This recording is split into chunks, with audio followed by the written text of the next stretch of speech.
Right. Okay. Yep. Right. Okay. Let's start. I see. Hello. Oh no. Let's try again. Hello and welcome to the Good Robot Andy's Season 2, Episode 7. This is a normal episode. Normal? What's normal these days anyway? So what's normal these days is that we're going to talk about a film. Ooh. My name is Andy Balaam and this is... I am Andy Cockerill. And the film that we're going to talk about today is... Green Room. But before we do that, I just want to address the torrent of feedback we've had about the previous episode, which was about what the internet is made of. Yes. And people loved it, people hated it. The server was practically knocked off its stand with the level of feedback.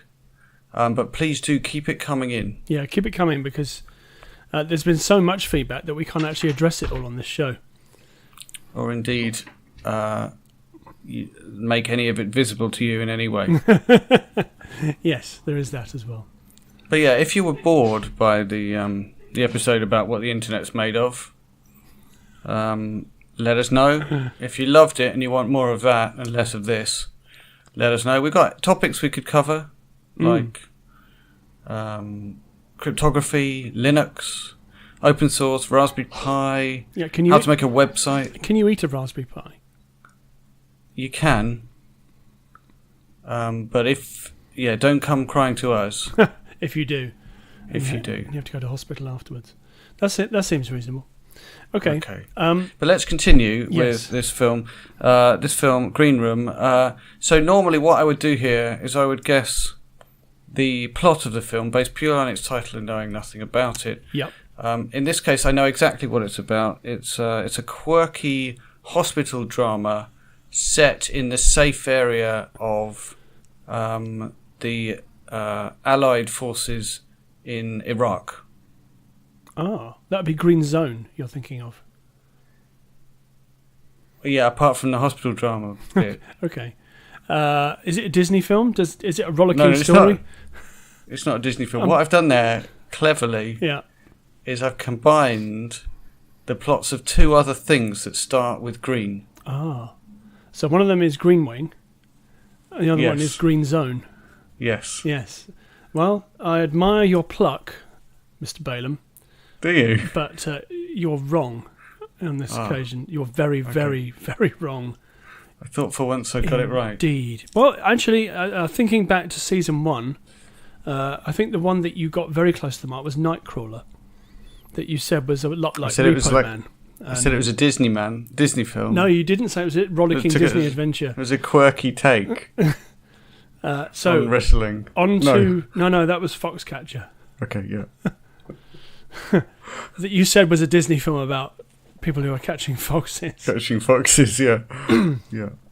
Okay, so Green Room is a 2015, was released this year. So it was made last year, released this year.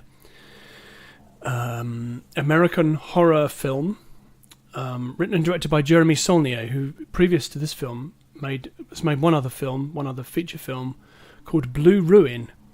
So he likes his colours, does Jeremy? He only uses colours. Yes. Like the Three Colours films. Yes, indeed.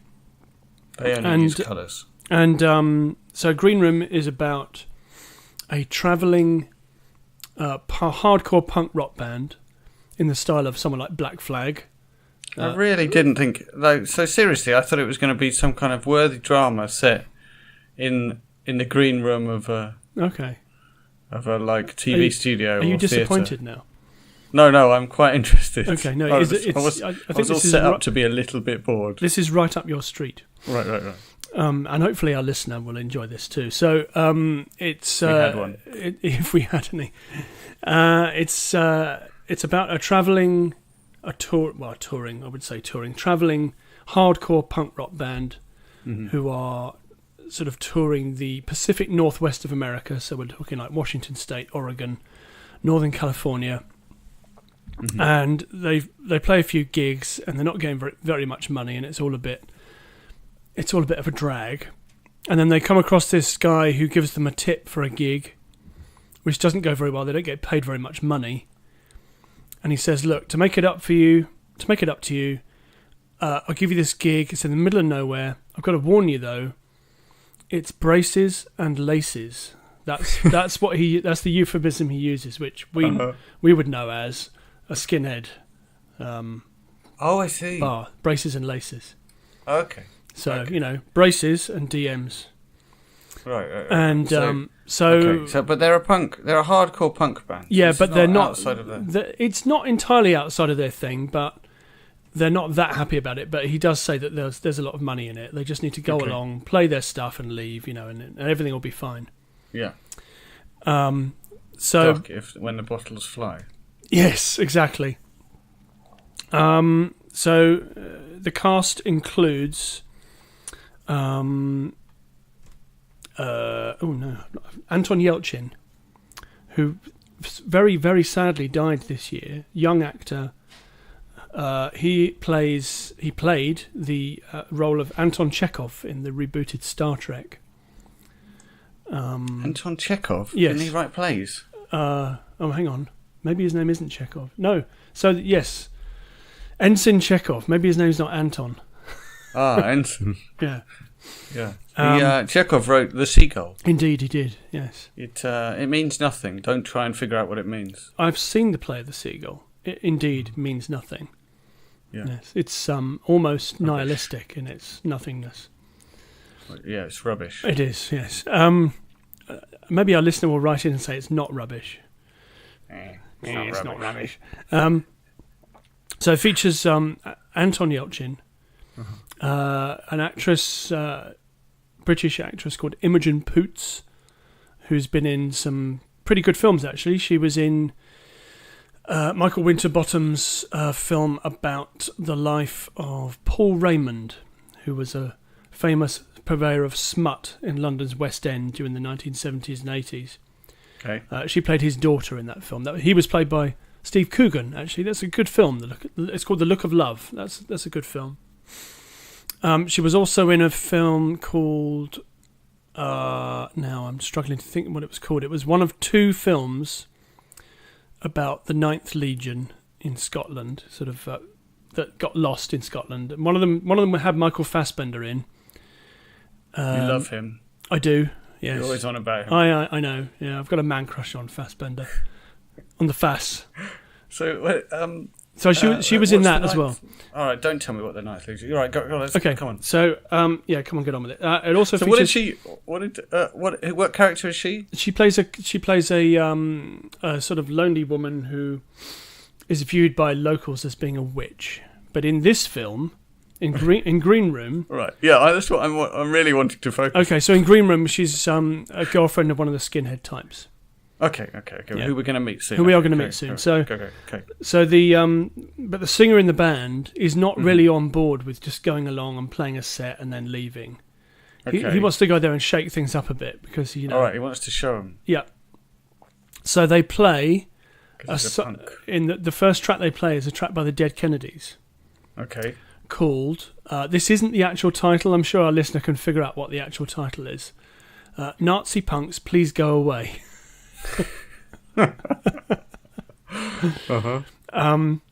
So they write in. They play that. Don't write in if you figure it. If you figured it out, yeah. Well, you can write in and just let us know that you figured it out. Yes. So they play this track first to, let's say, unhappiness in the crowd. Although nothing kicks off. The crowd are not terribly happy. Then they play their normal set. So when they arrive, is it quite... It's quite an intimidating place. Intimidating. Yeah, it's like hardcore music playing and lots of blokes with shaved heads and bomber jackets, DMs, braces. It's exactly what you think it's going to be like. Yeah. Loads of repressed hatred and, that kind of thing. Like a Trump rally. And, yeah, exactly, like a Trump rally, yeah. So they play this track first, then they play the whole set, and that actually goes down pretty well. So right. And they then go, excuse me, into the Green Room, which in theatrical terms is a place where you go to chill out after a gig or during a show. It's a sort of communal place where everyone can go and hang out. But the hoi polloi can't get in. Exactly, yes. And they walk into the green room and they spot a body on the floor. So a girl has been murdered by one of the occupants of the green room. So there's 3 other people in there. There's another girl and 2 guys. Okay. And so they're witness to this. And they get locked in there with these people whilst the people outside try and figure out what to do. And they call a man who is nominally their leader, who's played by Patrick Stewart of Star Trek. So is he a punk? I mean, a skinhead? He's an old school skinhead. So right. And when he arrives, he's pretty unhappy with the whole situation, and his orders are to make sure there's no witnesses. So he doesn't want the police coming there because because in the basement they've been making and selling drugs, quite a lot of drugs. Looks like they've been making crystal meth or something. So he doesn't want the police involved at all. So his orders are no witnesses. Which take out the band. Yeah, kill them and make sure that nobody knows. And make it look like an accident. Go and dump them in the woods. Make it look like an accident. Okay, so they know this? Well, yeah, they hear this going on because the walls in this place are paper thin, so they know exactly what's going to happen to them. And in a really nice twist, we find out earlier on in the film that one of them does some kind of martial art. And when they get locked in the room, the expectation is that this guy will be really handy. And when they make a break for it, he's the first one to get killed. So it's like, oh, so that's done. So now they're down to 3 people. And they decide to try and make a break for it.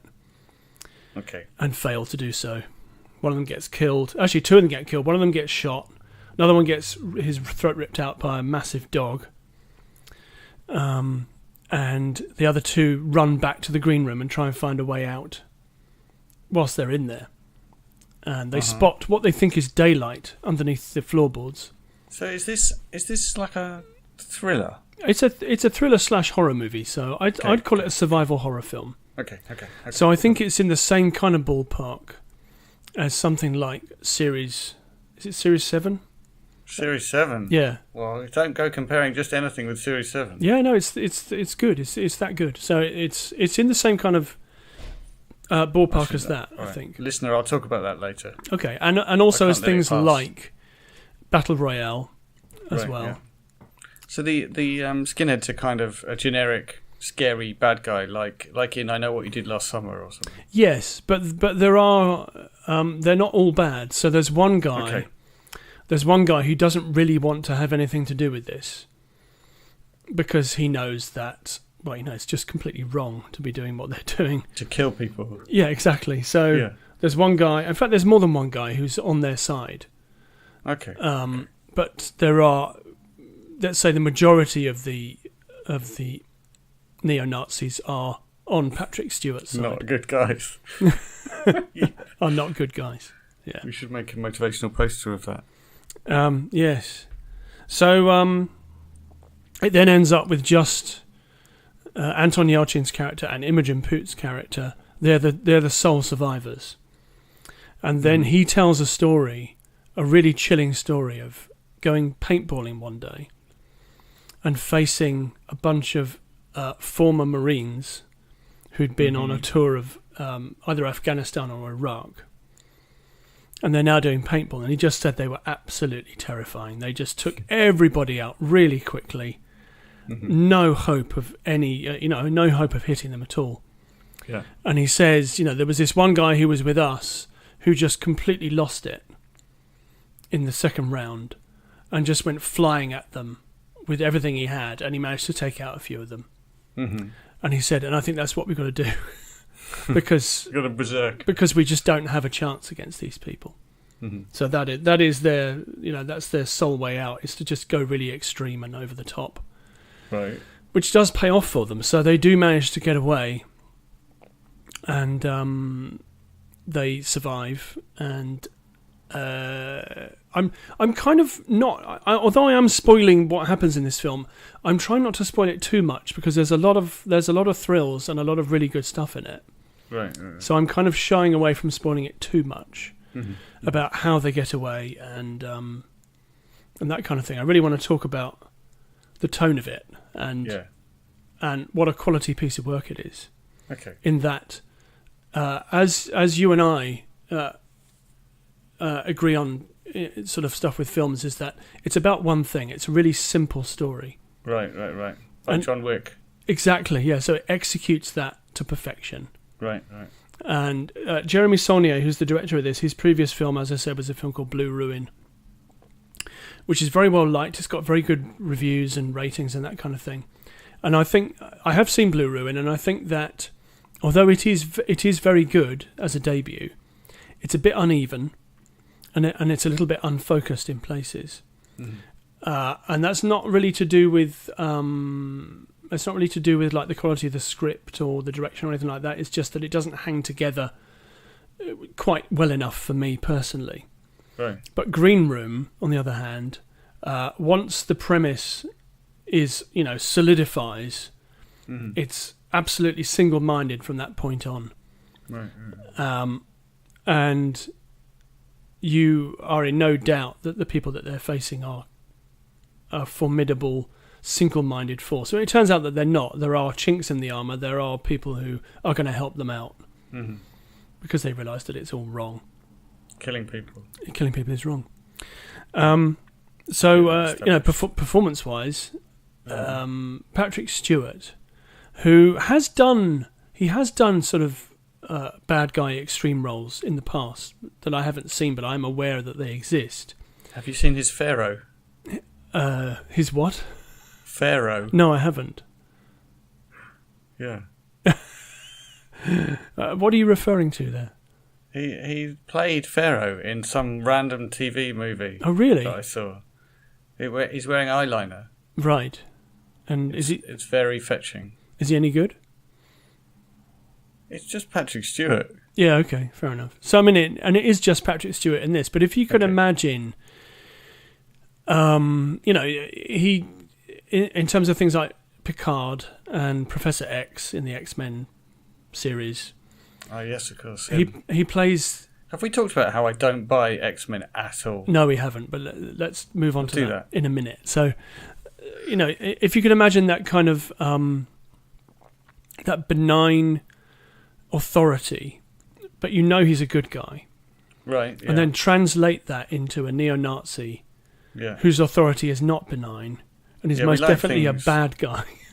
We like upside-down things like Payback. It's definitely that. So it's definitely a man I think what's most scary about him is he's softly spoken and he doesn't move very quickly. So he's a man who's sure of himself. Right. And that's scary. He believes in the stuff that he talks about. Right. And although he does make very detailed plans, his henchmen are useless. So, he's let down by stormtroopers. Yeah, pretty much, yeah. Pretty much like stormtroopers. So, Green Room, I recommend it very, very highly. Cool. And it's a film I've been wanting to get off my chest for a while, actually, since I saw it. Yeah. So you like it because it's pure and it does what it does well, and it's got good performance from Patrick Stewart. Yeah. Yeah. But you said something about the tone. Yeah, so the tone, the set design, costume design, a film like this stands or falls not just on the quality of its performances and direction. It also stands or falls on the quality of how good it looks. So it looks authentic. Right. This is it set in present day? Yes. Yeah. This place that they play in looks like the kind of places that I've been to in America. Yeah. It's scuzzy and dirty and horrible, and you would never want to go there again, kind of thing. Mm-hmm. And that stuff is absolutely spot on. Right. And the detail of the Green Room, And again, the basement that they break into, because I was going to say that they think they see daylight through the floorboards. Oh, sorry, yes. But they don't. It's not daylight. It's actually lights from the basement, and that's where they find all the drugs, paraphernalia, and stuff like that. All of that detail is just amazing. And just like the van that they're touring in, and it all just looks really squalid and nasty. Exactly how you imagine touring in a band like that in the Pacific Northwest would be like, apart from, of course, being hunted by neo-Nazis through the woods. So why do you think he made it, this chap? Jeremy, why did he make the film? Jeremy Saulnier. Yeah. I think that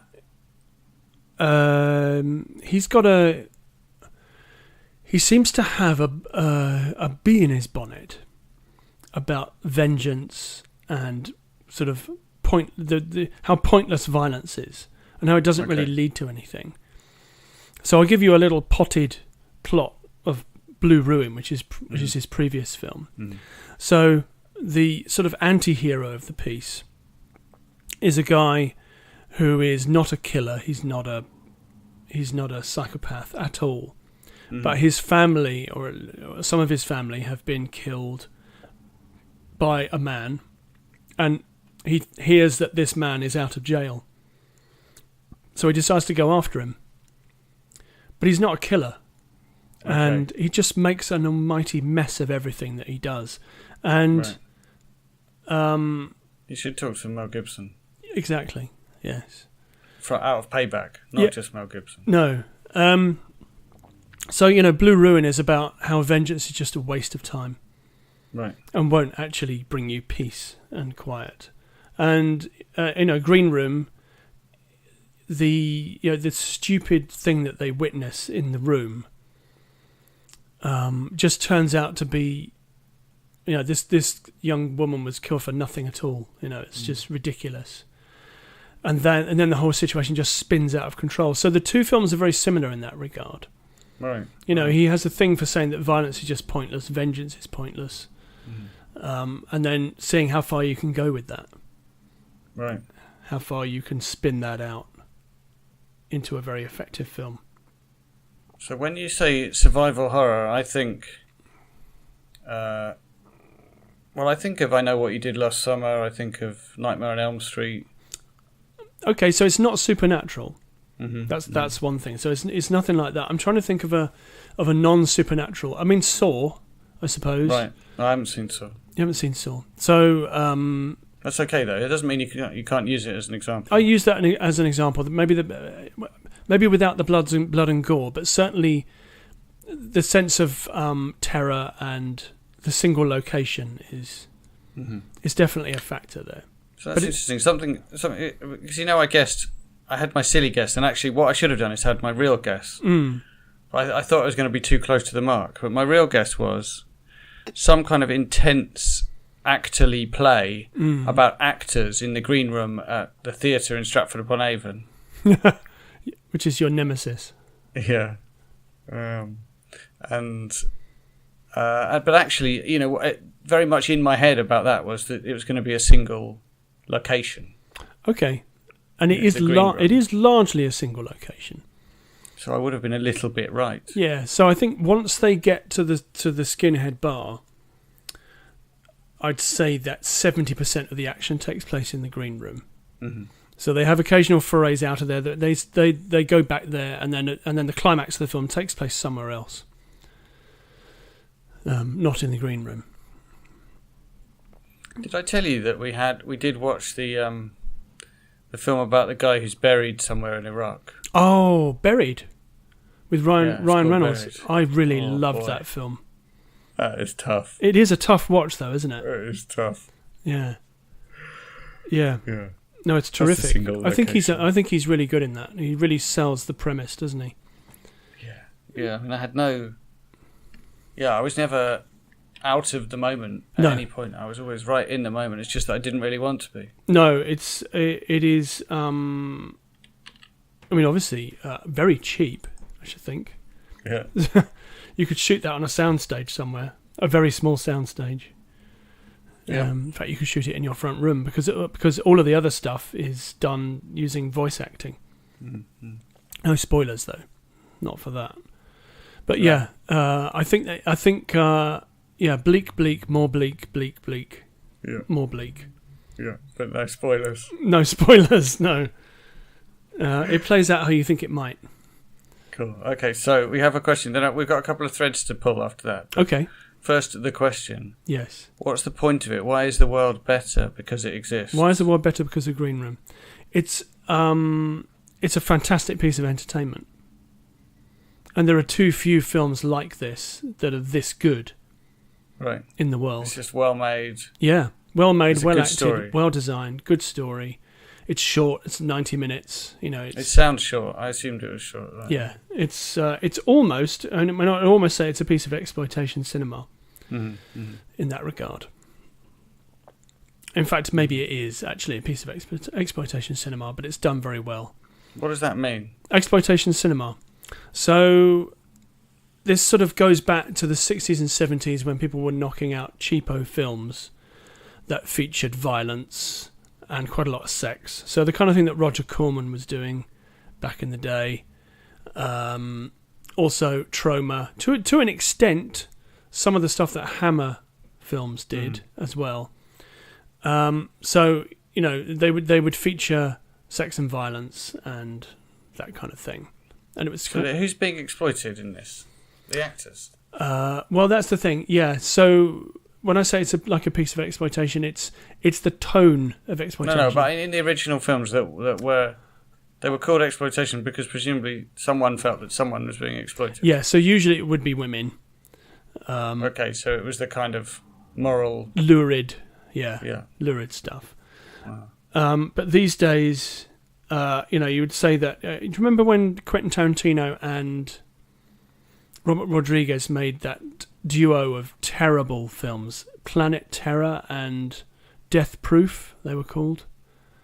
Did you see those? I don't think I've seen either of them. I kind of would like to. But okay, so what they were trying to do there was kind of they were trying to ape an exploitation film vibe. And which also, so does Pulp Fiction and stuff, right? Yeah, to an extent, yes. Although I think Pulp Fiction is a bit classier. In fact, it's a lot classier than those two films. Those two films are absolute rubbish. Pulp Fiction's massively over-liked. It's not. We've had this conversation. We have, yes. It's no Reservoir Dogs. Yeah, it's much better than Reservoir Dogs. No, but it is very derivative, as is Reservoir Dogs derivative as well. Yeah. They're both derivative films. Well, everything's derivative. Nothing's original. I didn't like that episode about the internet. So although it's in the style of an exploitation film, nobody's actually being exploited. No, I get that. I was just you're wondering why the original. Okay, so hang on, we got all right. That's good. All right, I buy that. Okay, and I think I'd quite like to watch it. Yeah, I think you'd enjoy it. It's lean and mean. Yeah. It's making me want to watch John Wick again. Yeah, there's a sequel coming. Oh yeah, I saw. Yeah, maybe that'll be good. Hopefully. There's a sequel to Blade Runner coming. We've talked about this already. Which I'm very excited about. Yeah, you're going to have to be excited about that on your own. Basically, I have to let you watch it, and then you can tell me whether it's okay for me to watch it. Yeah, fair enough. The thing is that I listened to the Empire podcast this week, and I think it was Helen O'Hara, who's one of the regular contributors, said that, Denis Villeneuve could basically direct the phone book at the moment, and I'd be pleased about that. Right. And I think Denis Villeneuve is a fantastic filmmaker, and Blade Runner is in the right hands, as far as I'm concerned. I think he'll do an amazing job of it. Okay, so 2 other threads we had to follow. Number 1, surely we've talked about Series 7, The Contenders, on this show before. I think maybe we touched on it, but I don't think we've ever talked about it properly. Maybe we should in a future podcast. Oh, I won't spoil it. I'll wait until we spoil it in the future. I think we should talk about that. And maybe you should take the role of talking about the film, and I can ask you questions about it, because you've seen it probably more times than I have. I've seen it a few more times. I don't know whether I should take that role. I might do it wrong. Well, okay. But the thing is, if I take it, then you've seen it more than I have. You'll just interrupt me all the way through. So you should do it, and then I can interrupt you. Okay, or I could just pretend. Yeah. Yeah. And the other thing was X-Men. Okay, so you don't get X-Men. What is there even to like about X-Men? What don't you like about it? Well, it's just... I just don't care at all about what's happening. Like, things crash into things and stuff. Yeah, it's become increasingly about that. It's become increasingly about that in the later films. In the earlier films, I'd say in the first two films, X-Men was always an allegory for something else. So it's not about mutants. Yeah, it's about being different. I think in order to get it, you probably have to already be in the mythology, right? Yeah, and I was already in that before I watched the films. Yeah, and that's probably okay to have films that you have to already be in the mythology to get, but it means I don't get them. Fair enough. Okay. So, listener, I recommend Green Room. Yeah, it sounds really good. It is very good. I'd say, it's in terms of its visceral thrills, it's this year's John Wick. Wow. Yeah, because John Wick is about one thing, isn't it? It is. And that thing is, people keep asking me if I'm back. And I'm thinking, I'm back. Yeah. I'm thinking, yeah. Yeah. So, there we go. But it's still not as good as the speech from the middle of Johnny Mnemonic. In which he says he wants fresh hotel sheets. That's a fair request. But people keep trying to cut off his head. That's also a fair request for them to stop doing that. Yeah, it's a really good speech. It's a really good film. Johnny Mnemonic. It's not as good. It's not as good as The Matrix. But it's in a way though it is. I mean, listener, take this with a pinch of salt, seriously. But if you can bring yourself to let it be what it is, Johnny Mnemonic is a highly entertaining film. Yeah, it is. I've seen it once, and I thought it was pretty good. I thought that Henry Rollins tries his very best to destroy the film. Poor old Henry Rollins. He's not good. But it's all right because he's propped up by Ice-T. Ice-T and Dolph Lundgren. Yeah. Yeah. And Keanu, no. They make Keanu look like... I think Udo Kier is in that as well. A world-beating actor. Yeah. Who? He was a guy who worked with Andy Warhol back in the day, and he was he's been in quite a few films since then. Some David Lynch movies. He was in the first Blade film with Wesley Snipes. So probably my favourite bit of Johnny Mnemonic is when they're going to do some of the character establishment stuff that you get in a lull in the action. They're in some kind of sewer or something, and the girl turns to him and says, "So you got parents and stuff?" And he just turns to her and goes, "You got parents and stuff." Why does he say that? Is his head messed up? Well, actually, it turns out he can't remember his parents because he's dumped all of his childhood memories in order to fit more gigabytes into his brain. Everyone would like to do that. So it's a sensitive subject, but I just love the delivery, the way they deal with the kind of establishing characters. They just move on from it. I'm pretty sure that most of the Conservative Party would like to dump the memories of their childhood being bullied by their fathers. Right. It's the only way you can explain their current behaviour. Right. Oh, we've strayed onto more politics than usual. I just thought I'd throw that grenade into the room there. We'll lose our listener now because they're probably a Conservative voter. Okay. I honestly think it's extremely unlikely. Yeah, I think you're probably right. I don't know any Conservative voters, but I do believe that they exist. They do. Well, yeah, they must exist. Okay, do some plugging. Okay, so I present a music and movie review show on Glastonbury FM 107.1. This is the point when you say it reaches all the way down to the wells. Yeah, so just past the wells. But actually, it reaches a bit further now because they've got a new transmitter. In the corner. That goes out live, actually mostly live, occasionally pre-recorded, between 6 and 7 on a Thursday, every Thursday, except for times when it's not, when I'm on holiday. And it's repeated between 2 and 3 on a Friday. So it's movie reviews. It's not just stuff that's out of the cinema. It's stuff that's out on Blu-ray and DVD, stuff that I'm interested in. I do a roundup of movies that are on TV at the weekend. A look at what's useful for on. catching up if you don't catch things at the cinema. Yeah, a look at what's on at local cinemas in the next week, and also I now do a roundup of DVD and Blu-ray releases as well. Mm-hmm. And once the show featured a recording of the Good Robot Andes. Yes, it did. How did that go down? I don't know, because I never get any feedback from anybody about how the show is going. I never get any feedback from anyone. Okay. So well, maybe we should just change the show from what you normally do. Maybe. To a shows like What's the Internet Made Of? See whether anyone notices. Well, I think there is definitely scope for putting What's the Internet Made Of on Glastonbury FM. Yeah, see if it reaches down past the street. Past the wells, yeah.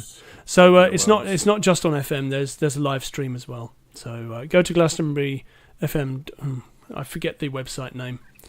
I'm gonna have to look it up, listener. I've been increasingly had the feeling of someone watching someone who's trying to care.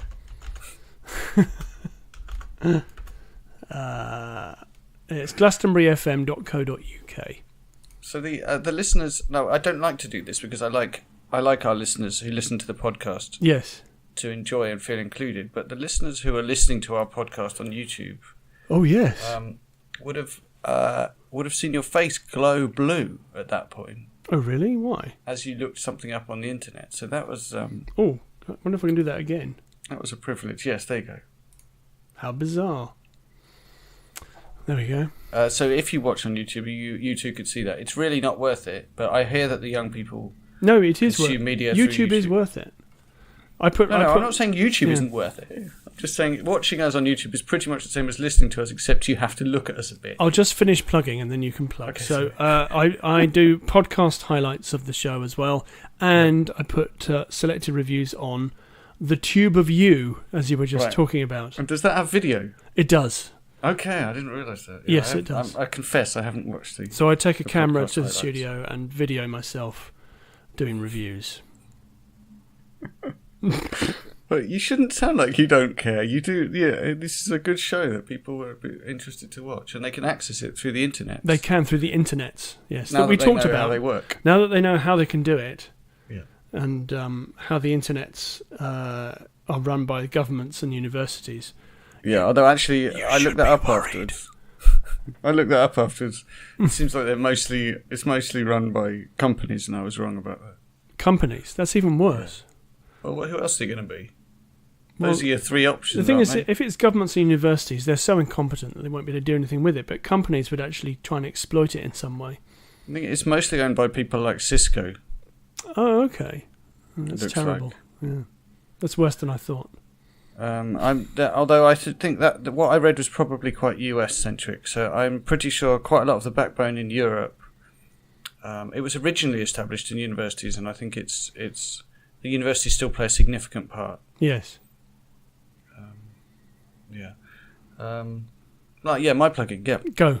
Sorry, we accidentally went back on. Get us out of this anti-establishment hole that I've dug us into. However, if you like the establishment and you would like to contribute to the profits of Google, and also to the profits of me, although to be honest, it's like I get like 40p. If you buy a copy of Rabbit Escape from the Google Play Store, that's a game for your Android phone or tablet, in which you have to rescue some rabbits. I wrote it myself. It's open source, free software. You can download it for free from the website. But if you buy it for 60p, 20p of that will go to supporting Google. Well, that's just a reason to get it for free. Yeah, well, yeah. We'll try and think about the other 40p. Oh, yeah. But you get 40p. Yeah, okay. Yeah. So buy it. Yeah. What else? Also, speaking of the tubes of you, which I like as a name, I make videos about programming. I'm halfway through a series called How to Write a Programming Language, in which I explain to you how I wrote a programming language. Mm-hmm. But it's only going to be like four fairly short videos, half an hour or so, and you're going to find out how to write a whole programming language. That's awesome. So what does it have a name? The language is called Cell. Okay. Which stands for Cell Elementary Learning Language. Excellent. It's a recursive acronym. Right, and that's on the tubes of you. Yeah, that's on the tubes of you. Or if you just look at the About page for the Good Robot Andys, there's links to my website, which is artificialworlds.net, and I've got a blog on there. I talk about open source things and some other things I've missed out. But yeah, if you're in the least bit interested in programming, either sort of more advanced topics or beginning topics, check out my channel on YouTube, check out my blog, follow me on Twitter. I have a Twitter account as well. @Cockers_97. Cool. Yeah, so I post the movies of the week to there, although I didn't do it last week. I must do that. Although it's too late now, because they've all gone. Yeah, what you should do is get over to the About page of the Good Robot Andys. If you Google for the Good Robot Andys, you'll find us. Click on About button. There's also... we should do the plugging for the actual podcast, right? So yeah. The podcast has an RSS feed on there, so you can stick it into your podcatcher on your phone to download it every time, or you can just subscribe on YouTube to the videos, or there's various other ways of signing up. There's iTunes and Stitcher and other services. TuneIn Radio as well. Yeah. So we're everywhere. No wonder we're also on. When I get round to updating it, we're on SoundCloud as well. Oh. Yes, I think you mentioned that last time. Yeah. It's annoying because you can only have a certain amount of audio up on SoundCloud at a time, so I have to delete the old stuff. Oh. So you're better off subscribing to the RSS feed on the website. But if you're a SoundCloud kind of a person, well, subscribe on there too. And is it true you can subscribe and get MP3 or OGG? It is true. That's most excellent. Yeah. If you love freedom, you can listen to OGG Vorbis. I love freedom. Right.